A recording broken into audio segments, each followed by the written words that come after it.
Assalamualaikum warahmatullahi wabarakatuh. Di sini saya akan mempresentasikan hasil kerja saya.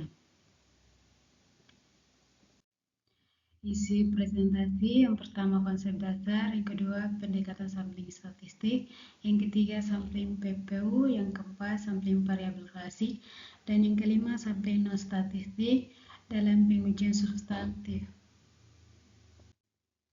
Konsep dasar sampling audit adalah teknik yang digunakan oleh auditor untuk mengumpulkan bukti yang cukup dan tepat dalam proses audit.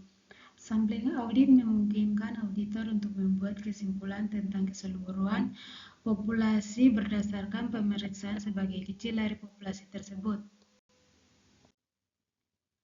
Beberapa konsep dasar dalam audit sampling untuk menguji substantif meliputi yang pertama, populasi, dan yang kedua unit sampel, yang ketiga ukur sampel, yang keempat resiko sampling, yang kelima metode pengambilan sampel.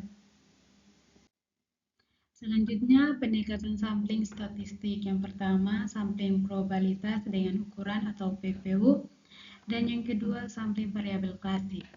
Sampling probabilitas adalah metode memilih sampel di mana setiap elemen populasi memiliki peluang yang diketahui dan biasanya sama untuk dipilih.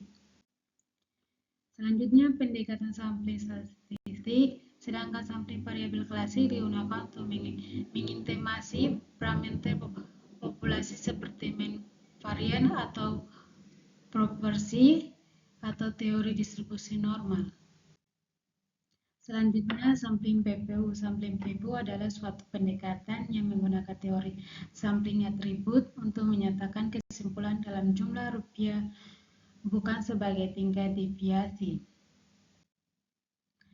Selanjutnya, model ini terutama diterapkan dalam pengujian transaksi dan saldo yang salah saji terlalu tinggi dan terutama transaksi dan saldo-saldo. Yang pertama, piutang apabila predikat yang tidak dikerjakan terhadap rekening dibutir tidak signifikan. Yang kedua, investasi dalam surat berharga. Yang ketiga, pengujian harga persediaan apabila diperkirakan hanya terhadap sedikit selisih. Dan yang keempat, apabila pada aktiva tetap.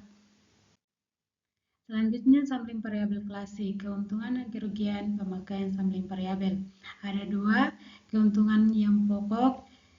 Yang pertama, jika diperlukan sampel mudah diperluas bila dibandingkan dengan sampling PPU. Dan yang kedua, saldo nol dan saldo biasa tidak memerlukan rancangan khusus. Dan yang ketiga, terdapat perbedaan besar antar nilai audit dengan nilai buku. Kerugian yang utama, yang pertama, sampling variabel klasik lebih kompleks daripada sampling.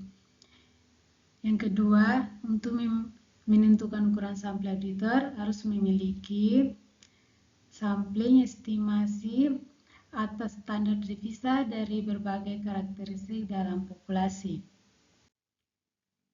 Selanjutnya, sampling statistik dalam pengujian substantif. Yang pertama, menentukan ukuran sampel, dan yang kedua, evaluasi sampel. Ada dua metodologi digunakan untuk proyeksi salah saji dalam sampling statistik. Yang pertama, membagi jumlah total rupiah salah saji dalam populasi yang termasuk dalam sampel, dan yang kedua, mengalihkan rata-rata selisih antara nilai audit dengan nilai buku dari unsur-unsur sampel dengan jumlah unit dalam populasi. Sekian dari saya. Wassalamualaikum warahmatullahi wabarakatuh.